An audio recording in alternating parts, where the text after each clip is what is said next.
What is it about aged wine that's so compelling? And what really happens to wine as it ages? Also, do wines age in a similar way, or do they all age differently? Well, my friends, the answer is right here. Do you know what this wine is?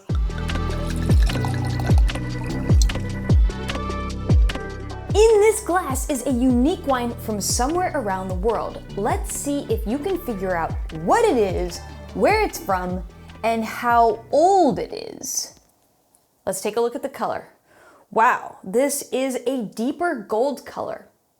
Oxygen during winemaking or aging gets us colors like this in a white wine. Now, to find out for reals, let's give it a sniff. I get ripe pear, hazelnut, grilled pineapple, buttered toast, and a little bit of clove. We could guess the grape, but a lot of what's going on in this glass has to do with winemaking. The buttered toast note is from malolactic fermentation, a winemaking process that's extremely common in red wines, but very rare in white wines. That clove note, that suggests oak aging. The grape variety notes in this glass include that ripe pear note and pineapple. And because of those notes, we know this wine came from a warm climate. So let's check the structure. Acids are smooth and medium. We have a really nutty, creamy palate, but it's also a bit saline with a tingle of elevated alcohol. So what do you think it is? Is it Chardonnay, Chenin Blanc, Grenache Blanc, or Viognier? It's time for some answers. Master of Wine, Christine Marsilio, do what you do. We've got some great winemaking clues to help us here, but it might not be as easy as we think. The creamy mouthfeel and tropical notes, along with the full body, are something that all of the grapes here have in common. However, Chenin Blanc tends to have higher acidity, so scratch that. That hint of spice from oak aging works with what we have left. However, Viognier should normally have more floral and peach notes to it. Finally, while Grenache Blanc doesn't often go through malolactic fermentation, hinted at that kind of creamy buttery note, it doesn't really fit here. The winemaking choices of malolactic fermentation and oak are so typical of Chardonnay, and those ripe fruit flavors tell us that it's a Chardonnay coming from a warmer climate.